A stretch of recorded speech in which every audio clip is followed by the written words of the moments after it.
Graines de sagesse par Fumilayo Mohamed Dorego. Il était une fois un roi qui régnait en majesté sur son trône et son royaume.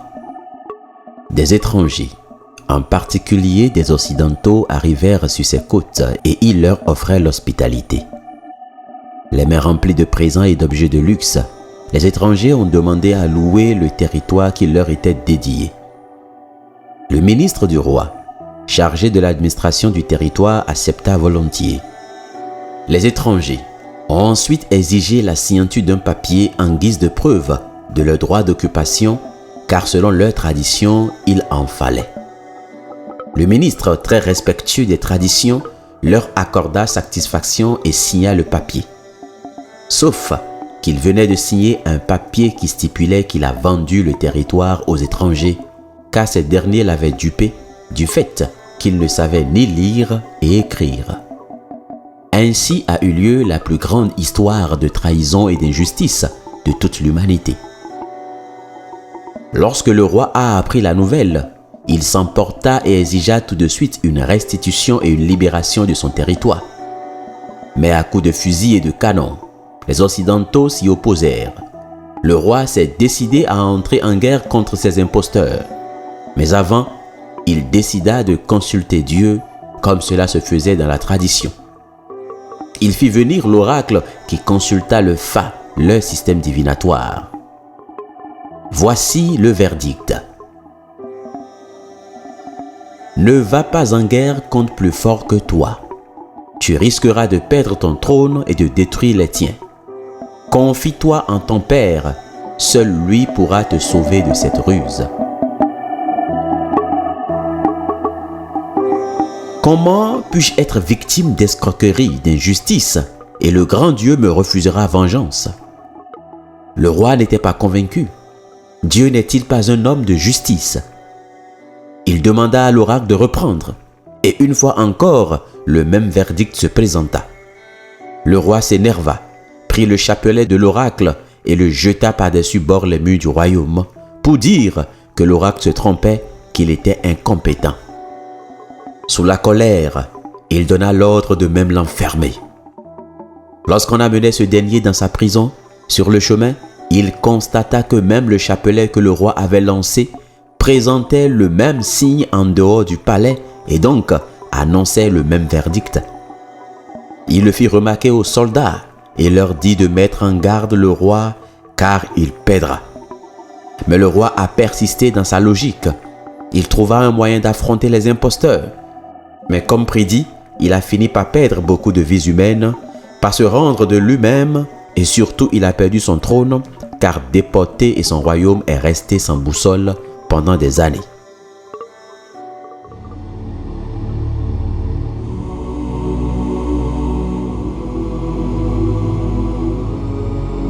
L'histoire que je viens de vous raconter est une partie de la vraie histoire du roi Béanzin qui n'est pas souvent enseignée. Le territoire en question est Cotonou, qui aujourd'hui est toujours considéré dans certaines mesures comme la propriété de la France. La preuve, l'État béninois verse une indemnité tous les ans pour l'occupation de la présidence qui est considérée comme un territoire loué chez la France.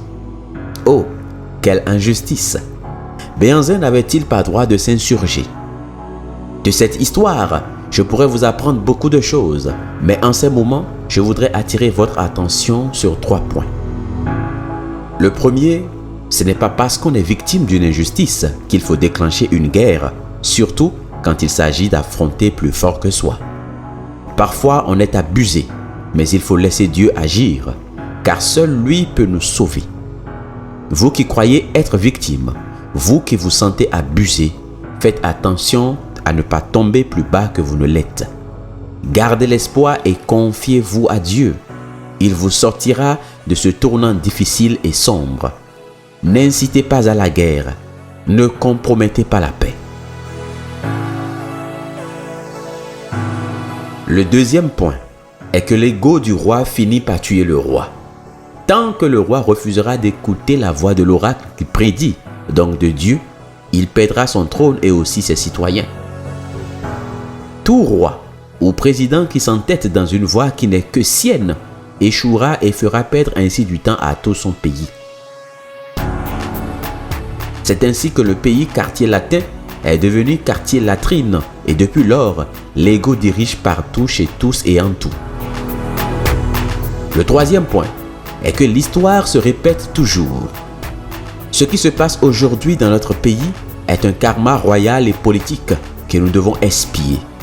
Et tant que nous allons continuer par renier ou par cacher la vraie histoire, nous serions condamnés à revivre et à subir le même sort. Allons-nous régresser encore une fois. Avant Béhanzin, le Bénin était développé et prospère économiquement. Après lui, le héros qu'on chante, vous savez le résultat. Si le président Talon et ses opposants étaient le nouveau Béhanzin et l'oppresseur, ou vice-versa, puisque chacun estime qu'il est victime de l'autre, ce qui est sûr, le peuple représente la voix de Dieu et le Tofa l'oracle.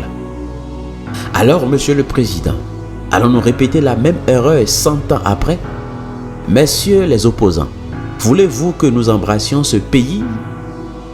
Que chacun réfléchisse et agisse selon sa voie intérieure.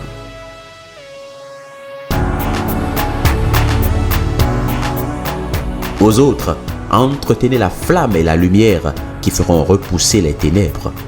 Brisons enfin ce cycle néfaste de notre héritage spirituel. Rappelez-vous que chaque fois qu'un roi ou un dirigeant choisit la voie de la paix, le pays connaît toujours un renouveau, un nouveau visage, comme ce fut le cas du feu général Mathieu Kérékou. Je n'en dirai pas plus. Que Dieu nous garde. Courage et que la sagesse nous accompagne tous. C'était Graines de Sagesse avec Fumilayo Mohamed Dorigo. Abonnez-vous à sa chaîne YouTube ou contactez le +229 66 92 0909 pour recevoir ce message. À bientôt.